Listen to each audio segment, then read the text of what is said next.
Bismillah, Assalamualaikum warahmatullahi wabarakatuh. Adik-adikku yang soleh dan soleha, kaifa halukum? Alhamdulillah, semoga semua baik-baik aja ya. Jumpa lagi bersama Kak Agung di materi kisah-kisah teladan. Nah adik-adik, kali ini Kak Agung ingin menceritakan sebuah kisah yang sangat Masya Allah menarik sekali. Oh, penasaran dong?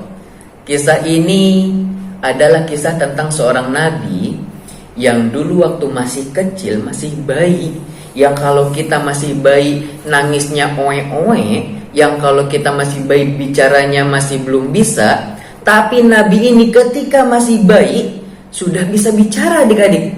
Masya Allah, luar biasa bukan? Kalian mau tahu siapa orangnya? Siapa nabinya? Yuk saksikan terus bersama Kak Agung. Begini ceritanya. Dulu ada sepasang suami istri yang sudah tua renta, sudah kakek dan nenek. Kakek nenek ini ingin sekali memiliki seorang anak. Sampai akhirnya malaikat Jibril turun lalu mengatakan kepada kedua pasangan ini bahwasanya mereka akan memiliki seorang anak. Jadi kakek ini sering berdoa kepada Allah, "Ya Allah, berikanlah kepada kami keturunan. Kami berjanji kalau misalnya kami diberikan keturunan, maka keturunan kami akan kami abdikan kepada masjid." Masya Allah. Akhirnya Allah kabulkan. Sampai-sampai kakek ini bingung. Gimana caranya? Kita sudah kakek-kakek dan sudah nenek-nenek. Bagaimana dia punya anak? Padahal sudah nenek-nenek, gak bisa harusnya punya anak. Tetapi semua itu karena kekuasaan Allah. Akhirnya nenek-nenek yang sudah tua renta hamil. Lalu ketika sudah lahir, anak tersebut diberikan nama Maryam.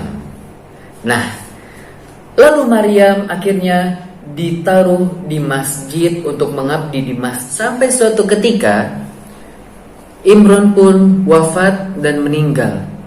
Akhirnya Maryam diasuh oleh Nabi Zakaria. Nabi Zakaria suatu ketika membawakan makanan untuk Maryam, dan ketika sampai di dalam masjidnya, ia membuka pintu dan kaget. "Hei Maryam, dari mana ini makanan-makanan?" Lalu Maryam mengatakan, "Sesungguhnya makanan-makanan ini dari Allah. Allah menurunkan makanannya dari langit." Masya Allah, keluarga Maryam ini adalah keluarga yang Allah berkahi. Sampai suatu ketika malaikat Jibril turun menyamar sebagai manusia dan berkata kepada Maryam, "Hei Maryam, sesungguhnya engkau akan memiliki seorang bayi laki-laki." Seketika itu Maryam kaget. "Loh, kok bisa? Aku kan gak punya suami, aku gak berpacaran, dan aku gak pernah deket-deket sama laki-laki. Kok bisa aku hamil?" Lalu malaikat Jibril pun menenangkannya.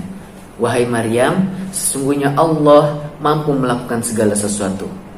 Lalu ditiuplah ruh ke dalam perutnya Maryam, sehingga di dalam perutnya Maryam ada janin. Janin itu calon bayi. Akhirnya sebulan, 2 bulan, 3 bulan, ke perutnya yang tadinya kecil, rata, tiba-tiba dung, membesar adik-adik. Ketika Maryam keluar dari masjid, orang-orang pada bingung. Orang-orang berbisik-bisik, orang-orang curiga. Hei, itu Maryam. Dia kan soleha ya, kok punya anak sih? Kok itu perutnya melendung sih? Jangan-jangan dia telah berbuat zina. Oh, jangan-jangan Nabi Zakaria itu telah menzinahi Maryam. Orang-orang Yahudi mereka berdusta. Mereka memfitnah Nabi Zakaria telah menzinahi Maryam, padahal bukan. Akhirnya orang-orang Yahudi tadi mereka membunuh Nabi Zakaria karena kebohongan yang tadi mereka ucapkan. Selanjutnya, ketika sudah waktunya lahir, setahun kemudian, perutnya sudah waktunya lahir, Maryam berteduh di bawah pohon kurma. Nah, ketika sudah berteduh, tiba-tiba perutnya sudah mulai akan melahirkan, dan akhirnya melahirkan di situ. Lalu malaikat Jibril turun dan mengatakan kepada Maryam, "Hei Maryam, goyang-goyangkanlah pohon kurma tersebut, maka nanti akan ada kurma yang jatuh kepadamu." Oh, gitu. Akhirnya kurmanya digoyang-goyangin pohonnya. lalu jatuhlah kurma satu persatu. Ya, Masya Allah. Akhirnya Maryam memakan kurma tersebut.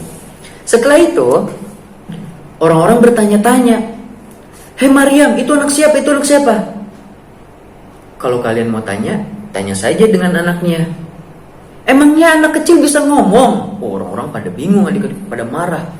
Akhirnya Nabi Isa yang tadinya hanya oek-oek nangis biasa, tiba-tiba ia bisa ngomong, bisa bicara. Sesungguhnya aku adalah Isa, anaknya Maryam, dan aku nanti akan menjadi seorang nabi dan aku akan mendapatkan kitab Injil. Setelah itu Nabi Isa oek-oek lagi, nangis lagi. Jadi Nabi Isa hanya memberitahukan bahwasanya ia adalah seorang nabi dan akan menerima kitab yang bernama kitab Injil. Akhirnya Isa pun lahir, dan kelahiran Nabi Isa itu disebut dengan tanggal 1 Masehi atau 622 tahun sebelum Hijriah. Nah, kita belajar dulu sedikit ya. Masehi ini orang-orang Nasrani, mereka memulai tanggalnya dari kelahiran Nabi Isa. Jadi Nabi Isa lahir, itulah tahun pertama Masehi. Nah, tahun Masehi ini adalah ciptaannya orang-orang Nasrani. Mereka memberikan nama Januari, Februari, Maret, April, Mei sampai Desember. Itu diambil dari nama-nama berhala-berhala mereka, nama dewa, nama kaisar, dan lain-lain. Maka dari itu Islam punya kalender tersendiri yang disebut dengan kalender Hijriyah. Dimulainya ketika Nabi Muhammad hijrah dari kota Mekah ke kota Madinah. Lalu Umar pun mencetuskan itulah tanggal 1 Hijriyah, ya. Nah, jadi agama Islam memiliki kalender bernama kalender Hijriyah. Kalau kalender Masehi itu adalah kalendernya agama Nasrani yang sekarang kita pakai. Nah, karena darurat maka dari itu kita jangan lupakan kalender Hijriyah, ya. Muharram, Safar, dan lain-lain. Yuk kembali lagi ke kisah. Nah, sebagaimana ada juga yang menyatakan, ya, "Hei," orang-orang bertanya kepada Maryam, "Hei Maryam, itu gimana ceritanya? Masa dia bisa punya anak, kamu bisa punya anak tapi nggak punya bapak?" Lalu Maryam menimpali, "Bagaimana dengan Nabi Adam? Nabi Adam ada, sedangkan ia nggak punya ayah dan ibu." Oh, mereka langsung pada diam. Oh iya. Gitu adik-adik ya. Jadi Allah mampu melakukan segala sesuatu, bahkan sesuatu yang mustahil sekalipun. Ketika sudah berumur 30 tahun, lalu Allah menjadikan Isa sebagai seorang nabi. Jadi ketika sudah berumur 30 tahun, Nabi Isa mulai mengajarkan ajaran tauhid. Nabi Isa memerintahkan hanya menyembah kepada Allah. Nah, jadi agama seluruh para nabi dan rasul adalah Islam. Islam itu apa? Memurnikan, menyembah hanya kepada Allah. Dari Nabi Adam sampai Nabi Muhammad semuanya beragama Islam, yaitu hanya menyembah kepada Allah Subhanahu wa Ta'ala. Senantiasa berdakwah tentang tauhid, menyembahnya kepada Allah. Aku bukanlah seorang anak Tuhan, ya. Dikatakan kepada mereka sedemikian rupa sampai akhirnya Nabi Isa memiliki murid-murid yang setia berjumlah 12 orang. Mereka disebut dengan Hawariyun. Nah, kaum Hawariyun ini Allah nyatakan di dalam Al-Quran. Dan orang-orang Yahudi, mereka ini benci dengan Nabi Isa karena mereka menyembah Uzair. Mereka mengatakan bahwasanya Uzair ini anaknya Allah, ya. Padahal di ajarannya Nabi Isa, Allah lah Tuhan dan tidak punya anak ataupun diperanakan. Akhirnya orang-orang Yahudi pun membenci Nabi Isa dan berencana untuk membunuh Nabi Isa alaihissalam. Udah ngebunuh Nabi Zakaria, sekarang mau membunuh Nabi Isa juga. Kita akan membahas tentang mukjizat-mukjizatnya Nabi Isa. Nabi Isa alaihissalam, setiap para nabi dan rasul Allah berikan mukjizat-mukjizat yang luar biasa, ya. Dan mukjizat itu untuk agar orang-orang semakin yakin dan percaya bahwasanya ia adalah seorang nabi atau rasul. Nah, Nabi Isa memiliki kehebatan diantaranya. Nabi Isa bisa menyembuhkan orang yang buta, tidak bisa melihat, lalu disembuhkan dengan izin dari Allah. Lalu juga Nabi Isa bisa menyembuhkan penyakit kusta, korengan, belang, dan lain-lain. Dan Nabi Isa juga bisa menghidupkan orang yang sudah wafat atau orang yang sudah meninggal. Allah bisa hidupkan kembali dan membuat burung dari tanah liat lalu bisa terbang, dan juga menurunkan makanan-makanan dari langit. Jadi ada berapa? Ada, yuk kita hitung satu bareng-bareng ya. Yang pertama, Nabi Isa bisa menyembuhkan penyakit buta, penyakit kusta atau korengan dan lain-lain ya. Lalu bisa menghidupkan orang mati, lalu bisa membuat burung dari tanah liat, dan bisa juga menurunkan makanan dari langit. Ada 5 mukjizat Nabi Isa. Rencana pembunuhan Nabi Isa alaihi salam. Ketika itu, seorang raja yang zalim dan sangat jahat mengatakan, "Hai para masyarakatku, hai para prajuritku, siapa saja di antara kalian yang berhasil membunuh Isa atau menangkap Isa, maka aku akan memberikan hadiah yang besar." Dan ternyata adik-adik, ketika raja mengumumkan hal itu, Nabi Isa tahu. Akhirnya Nabi Isa bersembunyi di sebuah kebun, dan pengikutnya tahu Nabi Isa sedang bersembunyi.